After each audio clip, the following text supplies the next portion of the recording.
Hello and welcome to Muse Jam Session Recording 176. My name is Dani Beaumont and I'm a Principal Product Manager on the Adobe Muse team.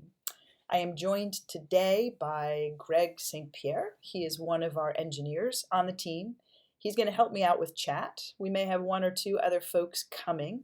Greg and another fellow by the name of Jeff Buhar are both two folks that are quite familiar with widgets, so it's really nice to have them here. Power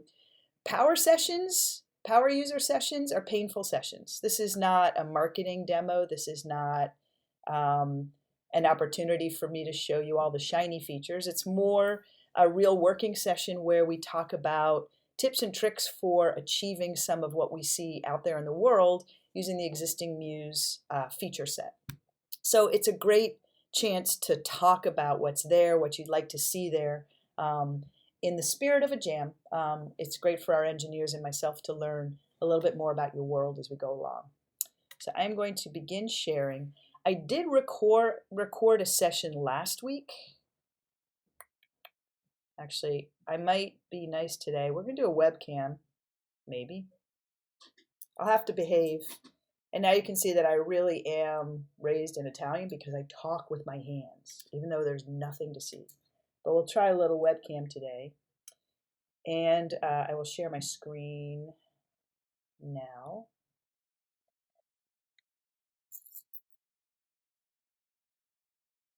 And we'll jump back. So last week we did a recording. It was a pretty popular one. And it was all about power tips and tricks using responsive in Muse. And interestingly enough, it's not a quick topic. It was hard to cover everything in that hour. And we had a request to dive more deeply into widgets. There was a bit of chatter in the chat pod around responsiveness and Muse and where we are with widgets. What I would suggest is, as it was with scroll effects, responsive for Muse is an immense step forward. We are the first visual design tool that I know of that allows you to publish directly to the web and visually design the construct of a site that we in turn convert to a fluid, responsive website. It's an amazing undertaking, really looking at what the engineers have had to struggle with in order to get to this place. It's been amazing for me. Some of the things that have sort of fallen to the wayside a little bit that do need fresh attention would be scroll effects, for those of you that are familiar with it, and some of the widget functionality that we have. From a scroll effects standpoint, all right, we get to do a sound check. The world tends to be funny. I think that my recording is okay, but based on your internet access, you may have trouble with the sound. If you do, I'm sorry. What you can do is jump into the YouTube recording later today, and the sound is usually a better integrity. This is kind of one of the reasons why I want to maybe switch tools in 2 weeks, because I think we might have better sound fidelity. We shall see. But sorry if it's a little bit tough. It does tend to be based on your internet connectivity. Okay. So we talked about scroll effects a little bit and widgets. And from a scroll effects standpoint, we did not introduce scroll effects with multiple breakpoints out the gate because the world becomes different and interesting. When you're designing a responsive site, you vary the width of your browser. And the width of that, see how good it is that you have video so you can see what I'm saying? When you vary the width of your browser, the location for an object that might begin a scroll effect like revealing itself or animating or pinning itself is dependent on that location from the top of the browser. We have some ideas for how to partially re-implement scroll effects in the world of responsive, and we're going to begin experimenting with that. If you are a Power Muse user, I encourage you to come to our private beta, and Greg, maybe even throw this in the chat pod if you can, but if you go to museprerelease.com, that is a place where you agree to a non-disclosure agreement and then can join in the conversation about what we're developing, what we're working on going forward, as long as you keep those details to yourself and confidential. If you've been around Muse for a while, I think we're pretty relatively exemplary around the features that we do deliver in the product in comparison to probably other Adobe products. So we continue to iterate and refine what we've done in the past and add new functionality, trying to keep pace with the excitement and the requirements from the community. So scroll effects with responsive is something that's still needing to be refined. Another one are widgets. So we built widgets. The tool is only about 3 years old, but our widget structure is pretty much that original structure is still intact in our new design. So we have continued to sort of iterate on widgets and improve them. To be honest, we kind of need to probably rebuild them from scratch to both enable third-party widget developers to be able to extend Muse functionality in a more robust way without having to use so many corner tricks and tips and such to get the functionality they want there. So improve the APIs. And we also need to look at all of a widget's components and reconsider them so that they can be fully responsive. There are ways to achieve certain things, and that's what we're going to talk about today, using built-in Muse functionality. I will also lightly touch on the community of third-party widget developers and some of the widgets that they've delivered lately that do extend functionality for the responsive feature set. Kind of in summary of what I've just said, built-in Muse, in order to build something in a way that you know and respect and will propagate really beautifully across the site, across the feature set of the tool, it's probably pretty heavy lifting. Third-party developers are extending the functionality best they can using some backdoors for responsive, but it's definitely something that's evolving. And the folks that are joining us today are good ones to kind of influence a little bit about where we put our time and attention around responsive. All right, as usual, I have kind of a working Evernote document here of things that I've been personally chasing around responsive design. I'm going to go ahead and put that in the chat. Oh, there's that webcam. Better minimize that again quickly. And you're welcome to look through these notes. It's similar to what I did 2 weeks ago, but I'm putting specific focus now, as we mentioned, on widgets. So I started working on this a couple days ago, and I realized in some ways it always takes a conversation. So the first thing we're going to look at is really navigation and menus for responsive web design. And I have a working project. My intention here is to deliver this as an asset that can be distributed. I was going to put it in the widget directory, but I realize it's not so much the widget, but how that widget is laid out on a page that determines how well it behaves in the world of responsive. So I'm more leaning towards just making this an asset that can be downloaded. I may put it in the directory, why not? But I will consider this beta. At the end of this session, I will grab a Dropbox link. If you're watching the recording, you probably need to surf around a little bit more, maybe in the notes there, for a published version of this that's more final. But I will let you have the draft of what I've been working on today during the session as a Dropbox link. So what I did is kind of reverse the world out a little bit. The page content that I'm doing for this design is the same across all the pages, but the navigation is changing. It kind of messed my brain up. It may mess yours up for a minute. So it's the reverse of what you're supposed to do with a master page. I have consistent page content and different navigation going on here. So if I look at the master, I haven't gone as far as to drop in breakpoints, but that probably would be the next step I would take. I need to get some feedback from you guys in the spirit of a jam session if this is a really useful tool for you. But I've got just a page. I've hidden the breakpoint bar, but if I were to bring it up, you can see I just have a single breakpoint at 960. So not really playing with the different breakpoints, but definitely heading in the direction that I think we want for functionality. If I go out to my individual pages, I've gone in and actually implemented each of these. I've got an accordion here that's open, so I'm going to close it. And I'm going to go ahead and preview the site in the browser, and I'll show you around what we've got. So what I've been doing, again, this is a beginning. I could probably go on for a long time based on how well you guys think this is working. But I've got some different examples of navigation, and you can jump between those examples here in the lower left-hand corner. I have there's something known as a hamburger. I think it's an incredibly American phrase. You can tell me if internationally that resonates as a hamburger. But a hamburger menu is one where you have sort of the collapsed instance of a menu, and when you click it, there's usually a close box. So I'm calling this Hamburger Push, and I'll show you it in just a moment. Actually, let's go through them as we go along. So Hamburger Push, the behavior there is usually you'll see this on desktop and smartphone. I'm starting to see it, I'm sorry, I lied. Usually you'll see it on smartphone and tablet. I'm starting to see it on desktop as well. And that may be kind of the lazy man's method of having the same navigation work everywhere. But the idea is on a desktop device, if we go to, not there, kickapigeon.com. So this is the demo asset we produced for the responsive version of Muse, and it showcases a lot of the basic features in the product. But notice how when I'm on the desktop here, I have navigation that I can navigate to using the mouse, using my computer mouse. When I start to get to a smaller class of devices, or more importantly, touch-enabled devices, that navigation changes. And the idea is I'm now using a tablet or a smartphone, and I no longer have a mouse. So my navigation should usually be larger, something I can use my finger to click on. This is a push menu in that it is pushing the active page content down on the page as it expands the accordion. And I'm going to show you how you can build that guy out. So that's the Hamburger Push.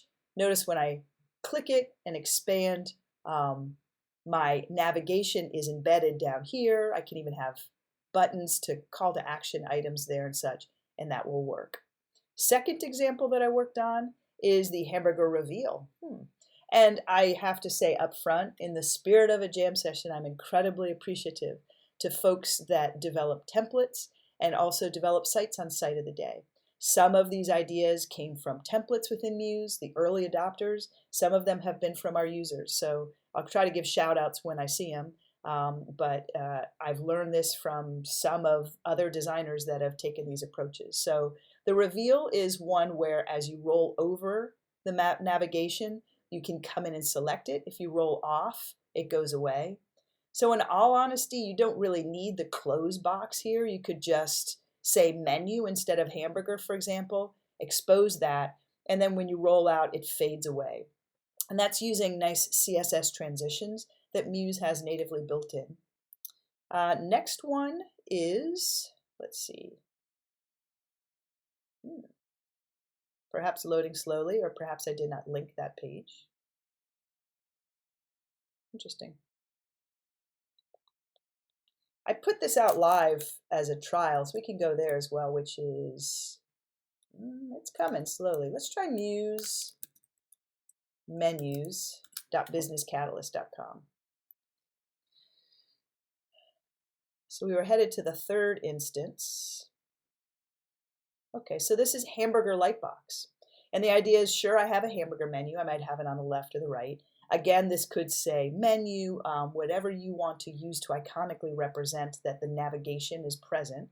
When I click it, it actually takes over the whole screen as a lightbox. I can have rollover states if I choose. I can determine the size of my navigation, but the beauty of this is no matter what the height or width of the site, it's going to always center the navigation on the page. And when I want to click out of it, I honestly can click anywhere or click that close box or even hit escape on the keyboard and it'll take me out of that navigation state. So that's the Hamburger Lightbox. Next up in the magical mystery tour is the Vertical Reveal. And this came from a woman by the name of Ingrid. She was Site of the Day maybe 2 Fridays ago. Might have been last Friday. Time is going by quickly. But I thought it was lovely. And it, like the reveal, shows the navigation. But notice how it kind of swipes up. I just thought that was swell. And that is using native Muse functionality. I'll let you take a look at that when we get there as well. Notice I can come in and interact with that navigation. And if I click off or roll out, it's going to go away. Last one, I think I threw this up early in the morning, this morning. Let's see. Like I said, I may or may not have published this guy out.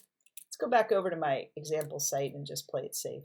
This is the anchor scroll. I think I have to publish that to the trial because it was a late breaker last night.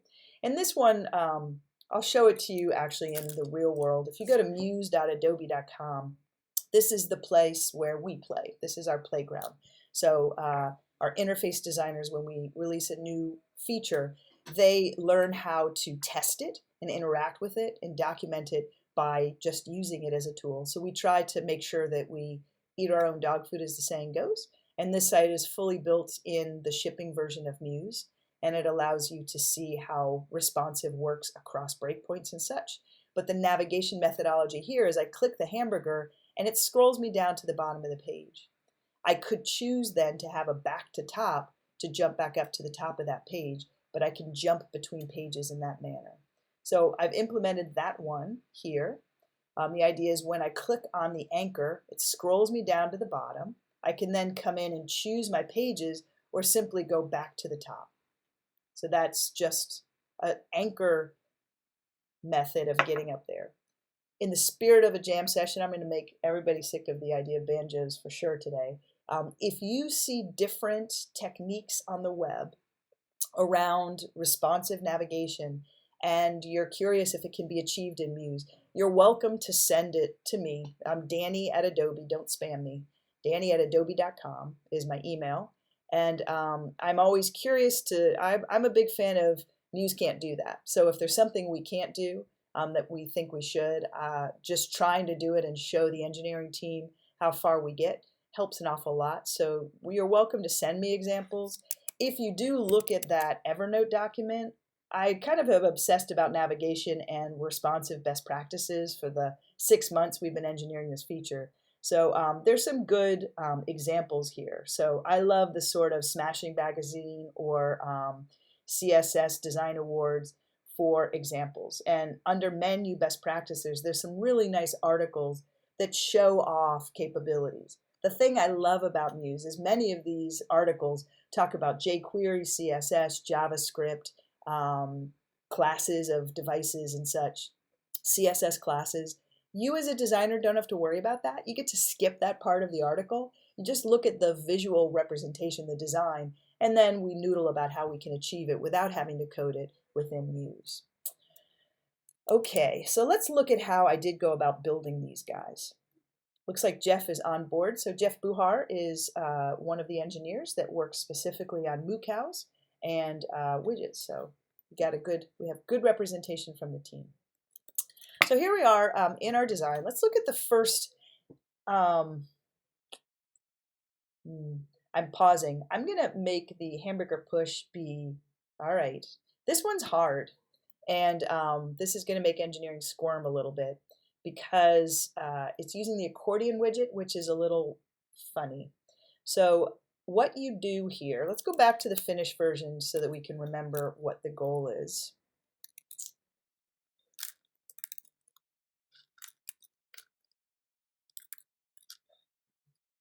So if we go back to that first example, it's a push menu. So the idea is that I come in and click on the hamburger. It drops down content that pushes the active page content out of its way. And from there, I can add anything I want within this container, be it a dynamic navigation, a button, an image, a video, you name it. They can all fit in there. So the way I went about this, I'm going to go ahead and do a little bit from scratch so that you can see how I got there, and then we'll go back to the finished version. So if I come into the widget library, I'm going to come in and select the accordion panel and press and drag it onto the canvas. Now by default it comes with dummy content and dummy panels and such. So I'm going to click on it and say clear all widget contents and clear all styling. So I now have a really wimpy, this is why we put all that in there because it's hard to figure out what you're supposed to do here. But in essence I have an accordion and then a panel or a pane below it that expands. I'm going to come into this area and delete the dummy text. And what I'm going to do is go grab an image. And if I go to my Creative Cloud libraries, this is going to, I'm going to do this. If I go under View and I show frame edges, I'll have a better chance of not losing my little widget off here on the side. So I'm going to go to Creative Cloud Libraries, and we'll go ahead and go to the Pigeon assets. So Creative Cloud Libraries work so beautifully with Muse. It's really a lot of fun. I've been enjoying using these a lot. So here I have some icons. I have the accordion icon hamburger and a close box. So what I did is I went into Illustrator and I created the two icons. And I dragged them into my CC libraries or added them using this little add button down here. And when you take Illustrator content and move it over to CC libraries, it will convert that content to SVG so that what I'm placing within Muse is scalable vector content. That allows me to have flexibility about how large it is based on my design. So I'm going to go ahead and drag these guys out on the canvas. We've got my little hamburger and my clothes box. Now, notice the other thing I've done here. These are pretty big bounding boxes. I did that on purpose. In Illustrator, I actually created there's probably a right way to do this, so don't make fun of me, but I created a box and I filled and stroked it with nothing and put the logo inside of it because I did want a bounding box on my object. As you're working, though, with SVG, you're welcome to crop it. So if this ended up being too small for what we're doing, I can drag a second instance out, and I'm going to just come in and holding a modifier key here, I can crop this down to closer to my active content. And I'll show you how that works in just a minute based on how I'm doing this work. Except I've gone in and wrecked my original, so I'll bring the original back out. Okay. With the original here on the canvas, I'm just going to select it, pull down on Edit to Cut, click on that accordion header area, pull down on Edit to Paste. That's interesting. Click on this guy. I don't usually use menus. I was trying to be nice, but I'm going to click on the object, and when I right click, I have the ability to paste as a background image. So I'm going to select that, and I've got a terrible little hamburger going on down there, but that's okay. What I can now do is with this container selected, notice I have to slow down a little bit. The thing about widgets is they have a hierarchical structure, and understanding that hierarchy is really important. So if I click off on the side, notice that my little control strip here is indicating I'm at a page level. So if I were to come in and select a color, it's going to fill the page because nothing is selected on the page. The first time I click on a widget, I've selected the accordion widget. The second time I click it, I'm tunneling in. I'm going into the label level. So the more complex your widgets are, you can tunnel as deep as 10 or 12, I think, levels deep into an object. If you ever tunnel too deeply, let's say you're working on a menu and you're at a type level and you wanted to control the spacing of the menu item, you can always hit Escape to go back up a level from that object. So I'm going to come to the accordion, click once to select it, click a second time to select the label area, and that's where I've pasted my background image. With the object still selected in the fill drop-down, I'm going to go ahead and determine where I want it to fall, in essence. So I'd like to center it to the right. And notice it says original size. I could say scale to fill or scale to fit. I'm not afraid of that because SVG will dynamically resize the object to the resolution of the display. So you can experiment with that for sure. But I'm just going to go with actual size, original size there. Now, had I placed this guy, it would behave the same way. But if I did scale to fill, let me just show that. This is what we're doing, is deep diving, right? So if I go in and I say scale to fit, if I make this guy bigger, I'm going to get a bigger hamburger. It does not look fabulous right now because we're using what's known as a poster image to render the SVG. We don't want to take up a lot of time on the design canvas to render it every time you fiddle with it. But if I preview in browser, I can see it pretty cleanly. You'll notice I'm getting a lot of padding there. If I took this approach, I might want to come into a more cropped version of my SVG. What I am going to do, because I know it works well, is go ahead and set it back to original size. And then I'll just reduce the height of my container a little bit. So it's in essence now a background image that's present there. Now I define that as a background image in the active state, which is the wrong thing to do. I always do it. You probably always do it. Active is not where I want it. Active is basically when you click on that accordion and everything drops down, the active state is going to indicate basically that you want to close the object. So that's where I want to put the close box. But that's okay. I'm going to do it over. I'm going to go to normal. I'm going to come on in and just paste as background image in the normal state. And I'll go ahead and change that fill location to the right. And if you now look at all of my states, I've got normal over, can't really tell because it's so incredibly small. But for the active state, so normal, rollover is good, mouse down is good. For the active state, when the object is open, I want to come in and add that other button. So I'm going to go and get that guy and copy it onto the clipboard, come on over, remember to go to the right state, which is the active state, and then I'm going to go ahead and paste as a background image. So to just show this real quickly, my normal state looks like that, my active state looks like that. All right, good first step. The next thing I want to do is decide the content that I want to put inside this panel. So I don't need these guys anymore. I'm going to delete them. And let's see, I'll zoom out a little bit, or a lot. I can be incredibly lazy, but let's kind of do a little bit more how to. I'm going to go back to the widgets library, and this is going to be funny though, because the names of these pages are pretty odd. I'm going to come into the menus and I'm going to select a horizontal menu, press and drag it onto the canvas. It's got built-in styling that's pretty awful, but it does the job. I can come in and say that I want to clear all styling. So it's very basic. And if I go to my paragraph styles, I probably have a reasonable, let's see, navigation menu. So I'm applying a paragraph style or a text style. Now I told you it's really odd because it's reflecting the actual pages that we have in our design. And it's going to be weird, but we'll go ahead and work with it. Let me go ahead and make this larger.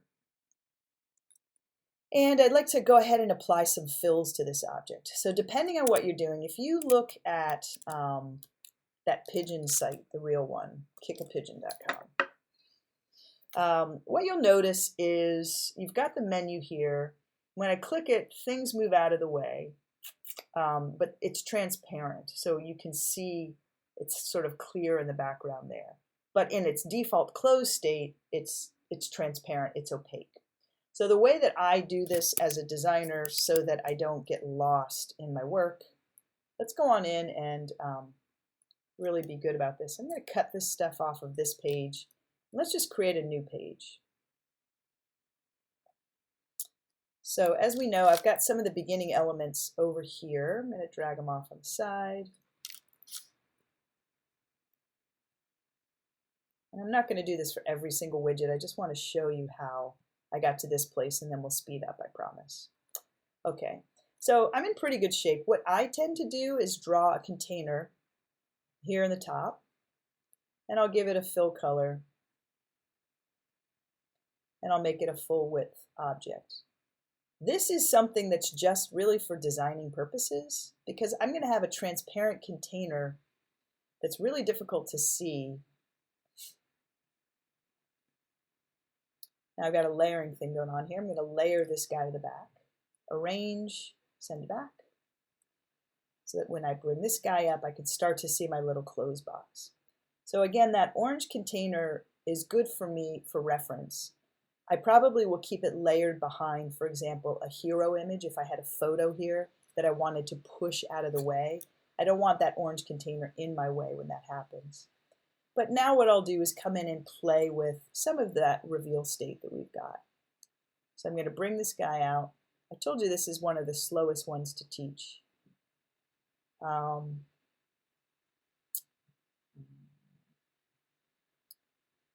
right, get that guy pretty good, in line with my background. I tend to forget that I'm using the webcam today, so don't make fun of me when I sniff pixels over here. I'm not used to being on camera. Okay, so in the normal state here, so I go up to normal. I want that to be clear, so you see the hamburger. Roll over, I'm going to go ahead and give it a fill. So I'll go in and grab the charcoal gray color, and in the drop-down area, I'll probably fill it at about 80%, maybe less. Let's try 60. So kind of a tint there. And then I'm going to go to my lower section of the accordion. And make sure also in that rollover state, I fill with that color, so gray at 60%, and hit return. Now that's going to automatically apply to the mouse down states, and the rollover states, I need to do it one more time with the active states. You can always create a graphic style with these attributes and then just apply it a little more quickly. I'm just doing it manually for now.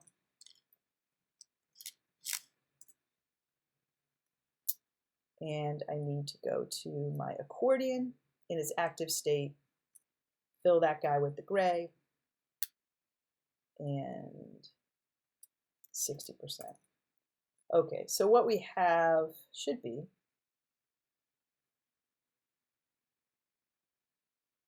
let's see.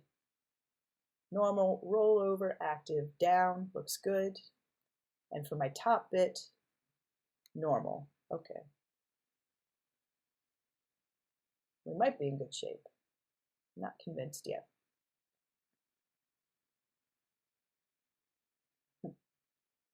Okay.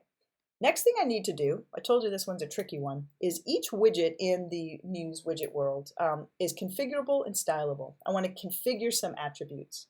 So I'm going to go to the flyout menu here, and I'm going to select can close all. That means that I can actually roll up my whole accordion. Now in its expanded mode, I need to change this fill again to 60%. So we've got the rolled up collapsed mode, and then we've got the tinted drop down mode. Okay, like that pigeon design that I was working with. In that drop down mode, chances are I probably did need to make this shade a little darker. Won't be fantastic, but we'll have our navigation occur here. I'm going to come to my drop down area and push it up.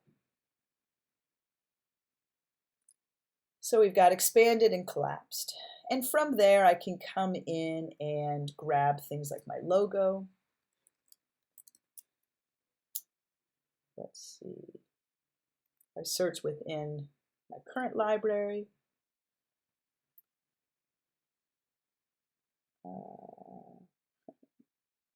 I know, on camera.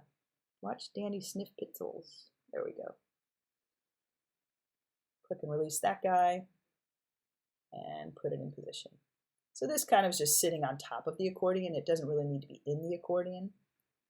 It just can layer on top. It's not really that relevant, but roughly there. All right, so we've got now those two states to our accordion element. The tricky part, and this is where my engineering colleagues squirm, is in order to make it push, you have to make sure that you have it set in just the right way. First off, you cannot pin it. If you pin it, it will not push. You also have to check your selection state, and it's odd. This is why we're doing this together, people.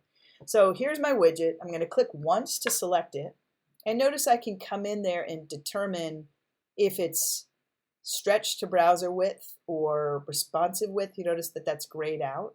I could also pin it. Do not pin it. If you want push to work, you cannot pin it. Also, notice the drop down here. Like these guys are grayed out. What you have to do, it's odd, I swear, hopefully it'll work. Click once, just keep an eye on your options. Click a second time to expand it, and then pray if you're a religious person. There you go. Don't ask me why. Did you see what I just did? It's on a recording, which is I clicked it, I expanded it, I clicked it, I expanded it, and then I hit escape because I really want it to be responsive width. It's important that your menu be responsive width if you want the push menu to work. So I think that works. Let's go see. I'm going to pull down on File to preview the page in browser. Muse is going to render the HTML, CSS, and JavaScript. I see my little hamburger going on there. It's set to begin scaling, notice, at that 960 pixels. If I wanted to span the full width of the browser, we can do that in just a second. But now I can come in and notice that I've got, this guy's a little funny, I need to work on that.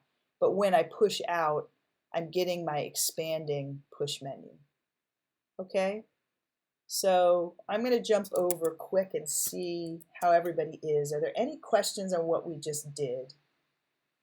For engineers on the call here, you're welcome to kind of copy a question off on the corner and then paste it into chat real quick when I swing back through. This is where it'd be good if you guys were on audio. I think looks like you're in good hands, but for Muse folks, like our staff, Greg and Jeff, keep the question in the corner, just copy paste it in when I swing by if that's okay. Greg might be talking to me or he's talking to others. We'll have to see. Poor guys. They live such a nice, quiet life, out of the public eye, and then we in jam sessions.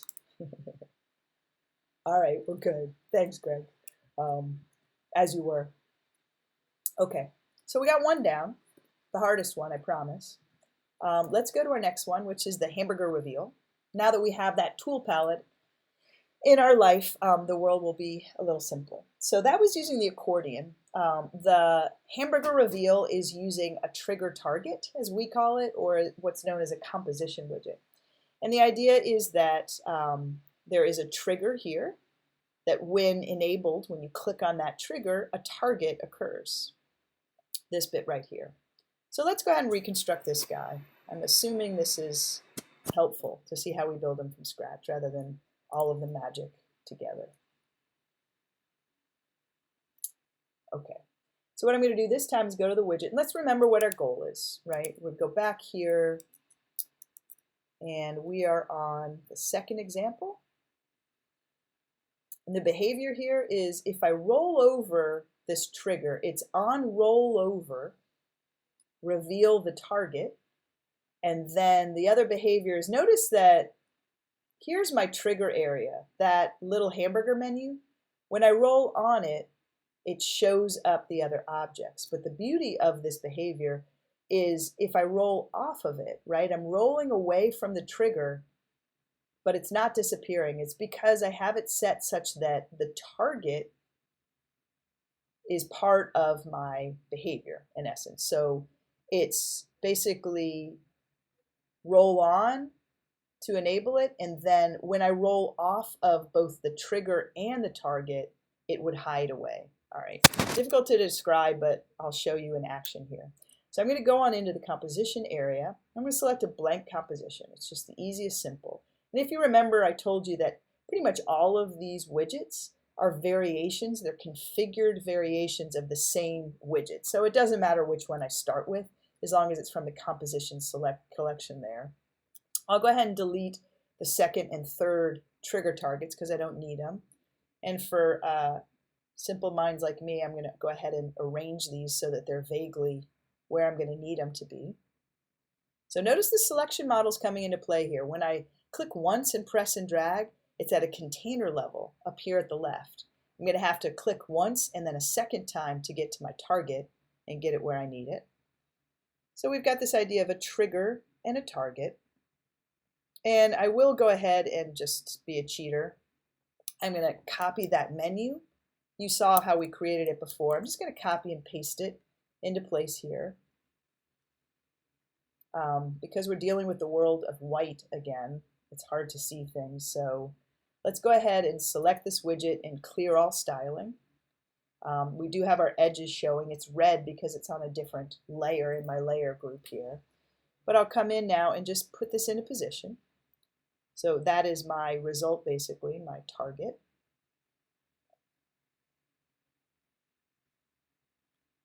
And it's really good to be diligent when it comes to responsive about how things might be in their default behavior.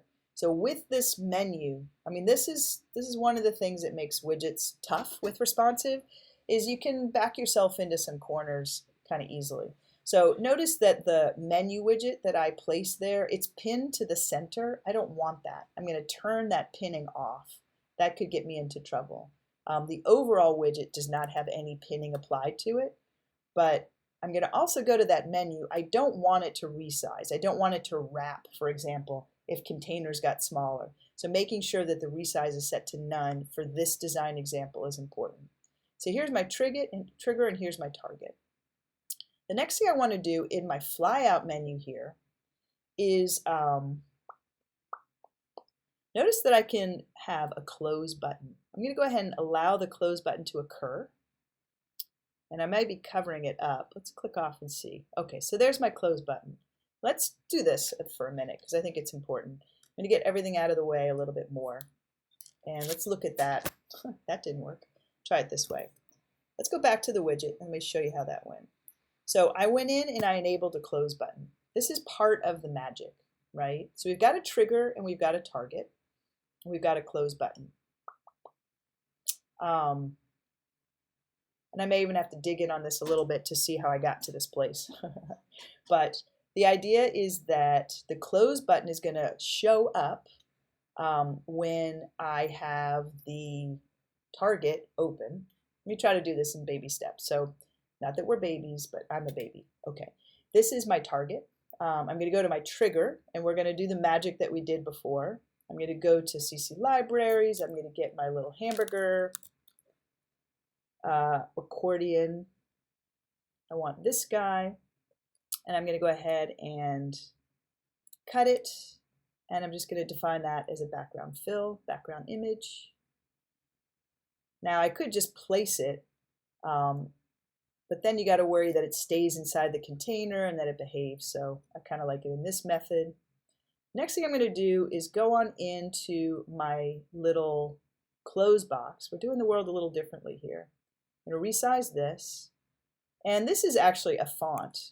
I'm going to delete it because I want to stay a little religious here and use the same exact design elements. I could just use a font letter X, so to speak, and it would be good enough, but it probably might look a little odd if you really had a good designer's eye. So I'm going to cut that close box, come in here, and I'm going to paste that as a background image and make sure that it is also centered. So we already know all this because we've done it a lot together in this session.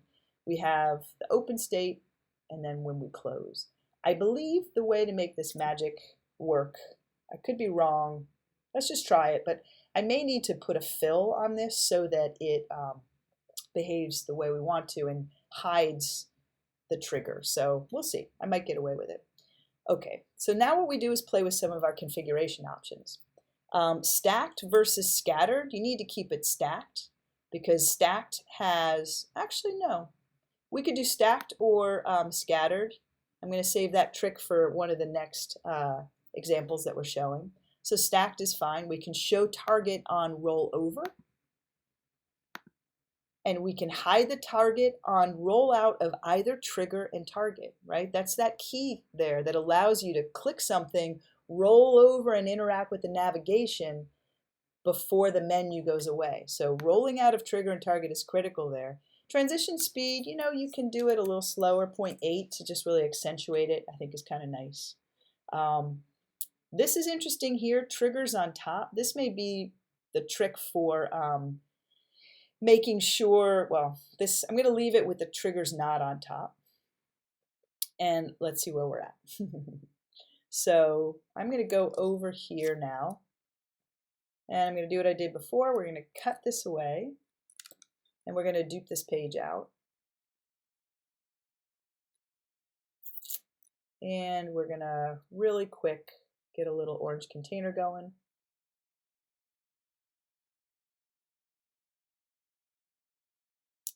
And make it stretch to the browser width. And I'm going to paste that little guy into position here now. And let's just see what we have.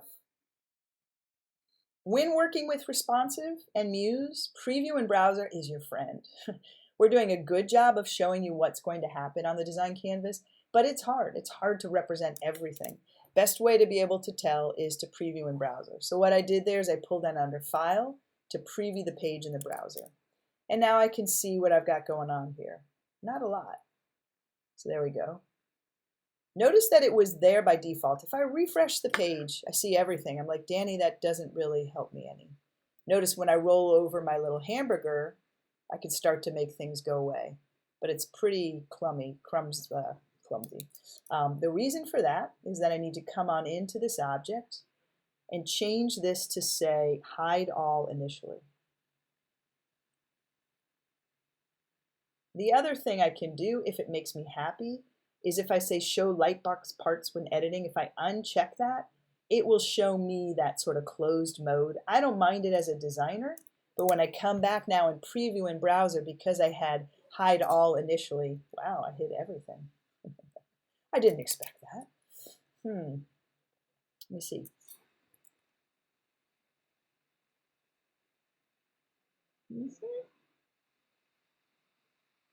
Let's try that, and let's hide those guys. So a lot of what you do, for example, if you have an accordion and it's got 4 sections to it, and you want section 3 to be open by default, not section 1, not section 2, what you want to do is open it on the design canvas, and then when you preview, it's going to take that state of an object. So I'm going to see if simply unchecking show lightbox parts is going to get me there. I'm going to preview again in the browser. No. Good thing I have a cheat sheet available for me. Let's go look at the real one and see what the settings are.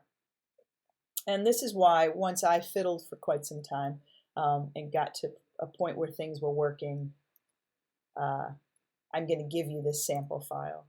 Let's go look at how it's configured. I just want to remember before we leave, we've got stacked on rollover and roll out of trigger target, and it's fading at a certain speed.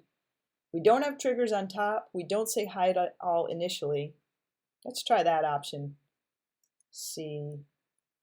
I don't think that got me. That hit everything, didn't it? Yeah. Okay. I give up. Let's go look at the answer to the question.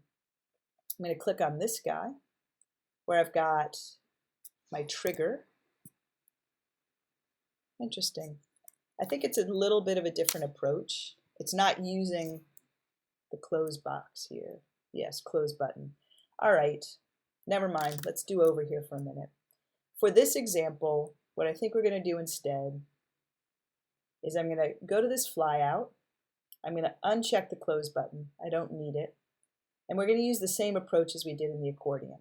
So if I go to my normal state, I want my normal to have that good old hamburger there. I'm going to cut it off to the clipboard, swing back in here, go to my normal state, and I'm going to paste into the background, make sure I center it. See how this gets easy once you see it 12 times? We've got normal, rollover mouse. We're going to go to the active state now, grab our close box,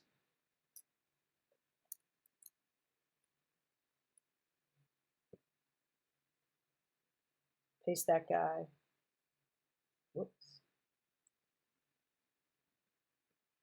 Okay. Let's see if we're closing now.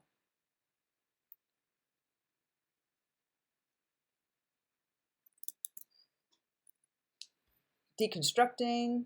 There we go. Got a little hamburger. Roll over it. Interact with my elements. Roll off. Okay.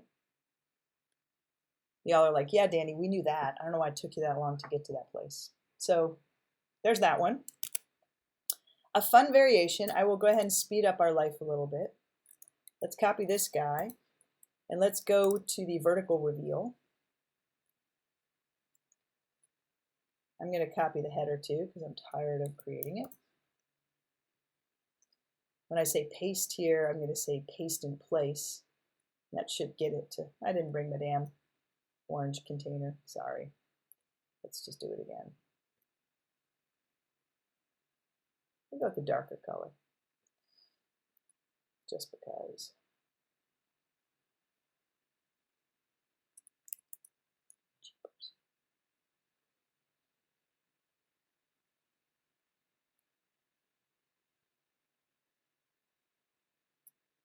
Arrange, send back. Okay. All right, so we know that we've got good things going on here.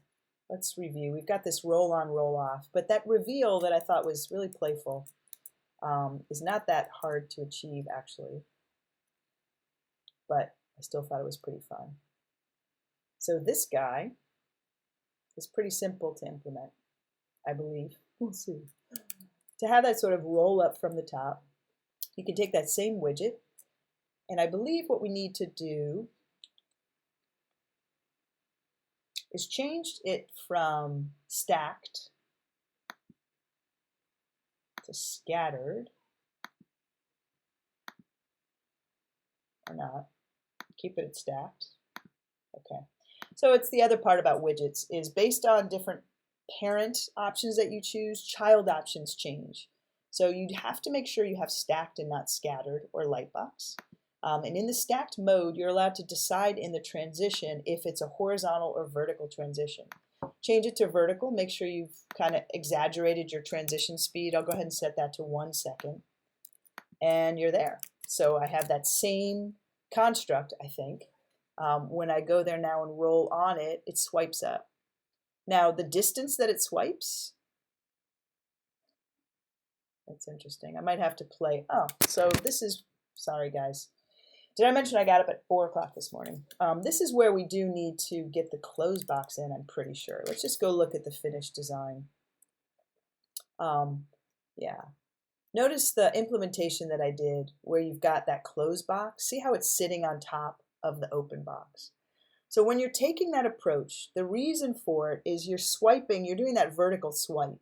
Those were really originally meant for like slideshows, that vertical swipe up. But it doesn't allow you to have an event that then causes it to close back out. Remember when we rolled on the trigger, it showed it, and then we rolled out of trigger and target and it hit it? We need to give that command, in essence, to the users in the interface. So the way we did it is to go on into that widget option, make sure you select the close button, and then notice what I'm doing. When that close button comes on, when the trigger is open, this is placed on top, and it's got to fill, so it's really just hiding the fact that that hamburger menu is still there. Come on, little guy. There you go. So I can put this over it just to cover it up.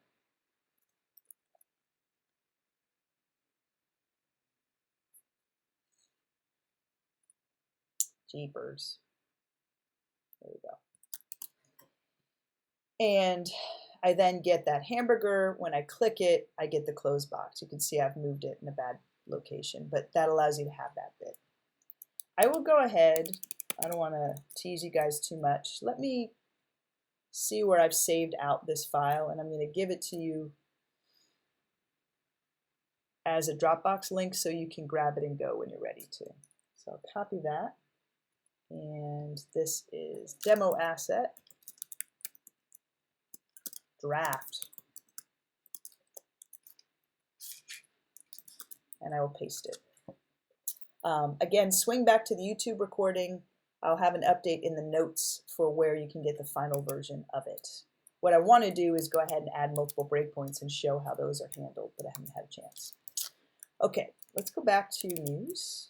And we've got a couple more examples. Lightbox is fun and easy. Let's take a look at that. So the way Lightbox works, let's go ahead and build it out again because I know you're having so much fun watching me build. I'm going to come on into a new design, and I will,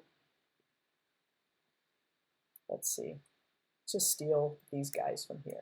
Copy, come on in here and paste in place. And I want to do a lightbox reveal. So all I need to do is come on in and create any old container. In fact, I don't even need to do a container.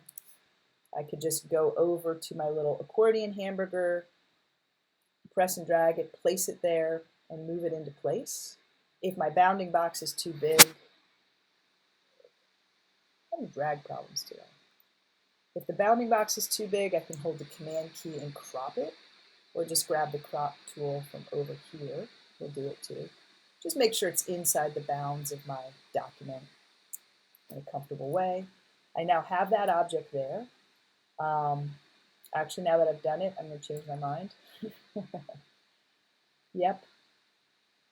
Grab that blank little guy again. Delete third and second instance. Grab first instance. And do this all over again. I'm not even going to say it out loud because you guys already know. Grab this guy, cut it, get to the right state.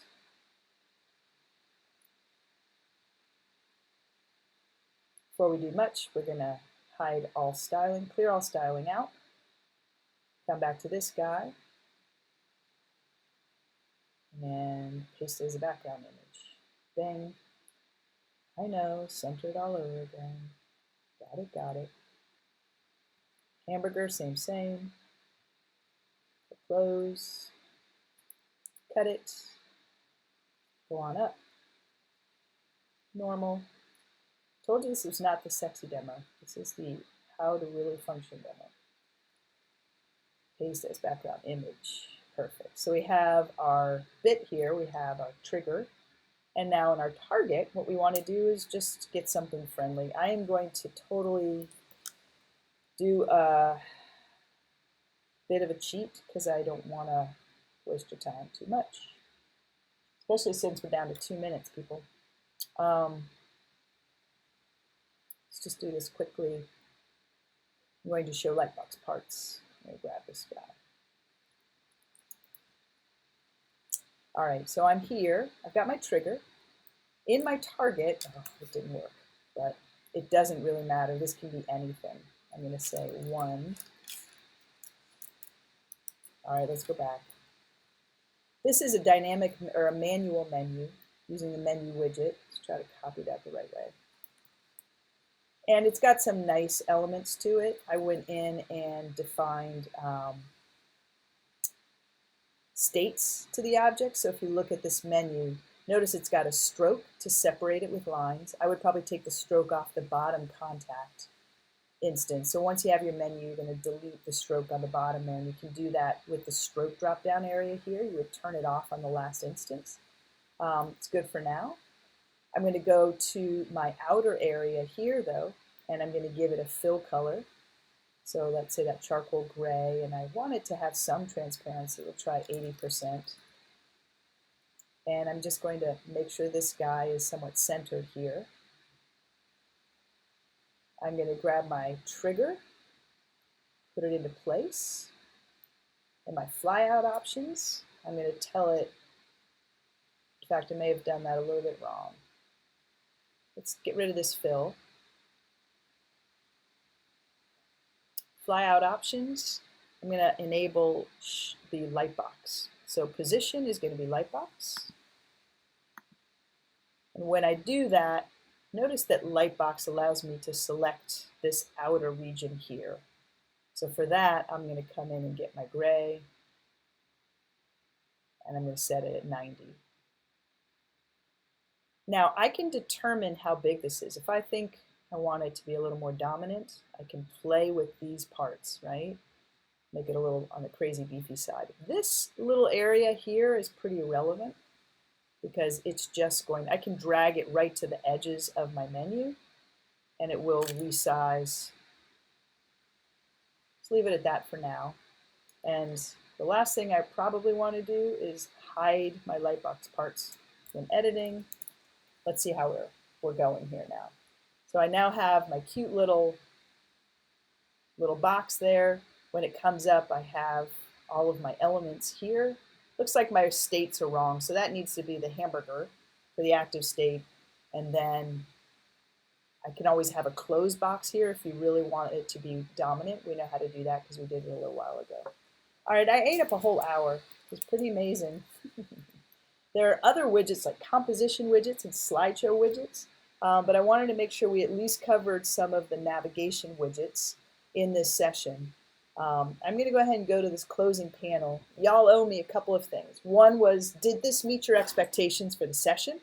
If it didn't, you need to tell me why in the chat, and I'll come find you if you don't. If you don't give me the example, I know who you are. So tell me how it didn't meet your expectations, or if it did, that's terrific. Tell me any new jam session topics that you want to hear about. So how to make sites fully responsive. If you look at this recording and the one before it, combine that with the CC Learn area has an in-depth, multi-part video series that takes you through it about building your first responsive site using the Pigeon asset.